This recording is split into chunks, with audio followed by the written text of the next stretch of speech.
Assalamu alaikum wa rahmatullahi wa barakatuhu. Në fillim përfitoj nga rasti që të uroj gjithë besimtarëve musliman ardhin e muajit të shenjtë Ramazanit. E lutim Allahun xhalla shanu wa xhalla xhelalu që ta bëj kabul dhe të na pranoj agjerimet dhe gjitha ibadetet tona që i bëjmë gjatë këtij muaji të shenjtë Ramazanit. Padyshim se neve gjithmonë kemi parasysh se do të flasim rreth çështjes apo një temës që është shumë interesante, ajo është agjerimi apo iftari në muajin e shenjtë Ramazanit. Ka thënë pejgamberi alayhi salatu wassalam, lis-saimi farhatani, farhatun inda fitrihi wa farhatun inda liqa'i rabbih. Agjeruesi i muajit të shenjtë Ramazanit i ka dy gëzime. Gëzimi më i madh është atëherë kur bën iftar dhe gëzimi i dytë është atëherë kur do të takohet me Allahun xhalla shanu wa xhalla xhelalu.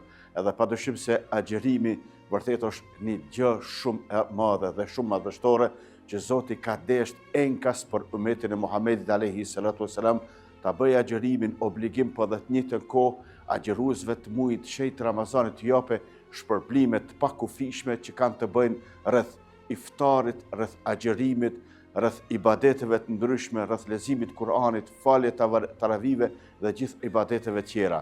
Prandaj jemi të kënaqur dhe lutim Zotin xhaleshanu xhalla xhelalu që ky Ramazan të jetë ndër Ramazanet të cilët neve do të mundohemi që të përfitojmë më tepër në këtë aspekt. Pejgamberi alayhi salatu wassalam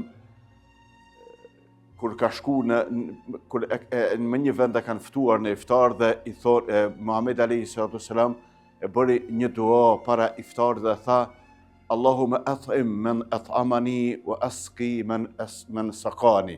O Zot, bëja të mundur atyre që më kanë dhënë iftar mu, që po ha iftar këtu, të hanë që të ushqesh ti ata, dhe bërja të mundur atyre cilët kum pi ujë të këta, të kjo familje, që atyre Allahu xhalla shanu wa xhalla xhelalu të mësoj dhe të jap ujë me pi prej haudit tënd, ja Rasulullah.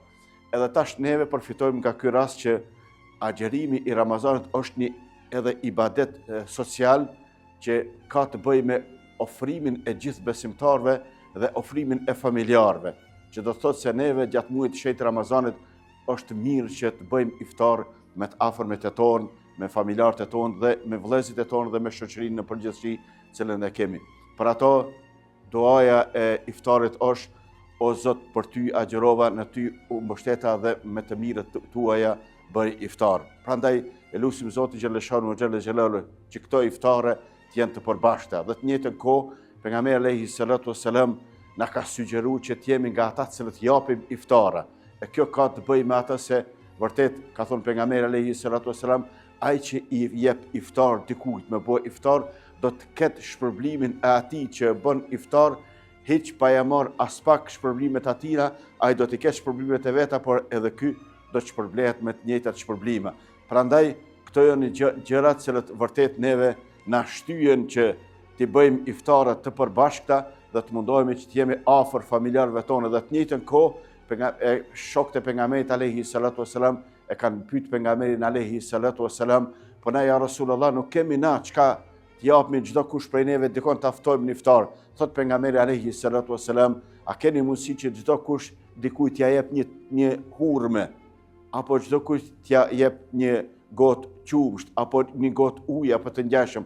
Nuk do të thotë se neve tash nëse s'kemi mundësi kërkon me ftuar në iftar, atëherë do t'i ngrejmë durt, po duhet ta kemi parasysh që mund t'ia çojmë dikujt në iftar apo në diçka apo të ngjashme. Faktikisht Islami dhe tash agjerimi i Ramazanit neve na afron nga këto mundësi. Dhe për ato mos harroni kurrë një gjë, që gjatë iftarit mos u ndalni duke bërë dua. Tash shumicën e rasteve na e ndim muezinin të thirr ezanin apo e ndim kandilet duke u ndesë në muajin e shenjtë Ramazanit edhe bëjmë iftar dhe harrojmë. Jo, dietarët janë të mendimit se duke bërë iftar, faktikisht duke hongër iftar, duke hongër një hurme apo duke bërë iftar, mos u ndalni prej duave gjatë iftarit, sepse ka thonë pejgamberi alayhi salatu wassalam, da'watul iftari, duaja e atina i cili bën në momentin e iftarit, Allahu nuk e kthen të mas. Dhe mundohuni xhamati nderuar që vazhdimisht në këtë kohë, në këtë interval kohor të iftarit jeni sa më afër Allahut të bëni dua sa më tepër dhe të ofroni te Zoti xhaleshanu xhalla xhelalu. Allahu kabul u aboft agjerimin e muajit të shenjtë Ramazan. Faleminderit.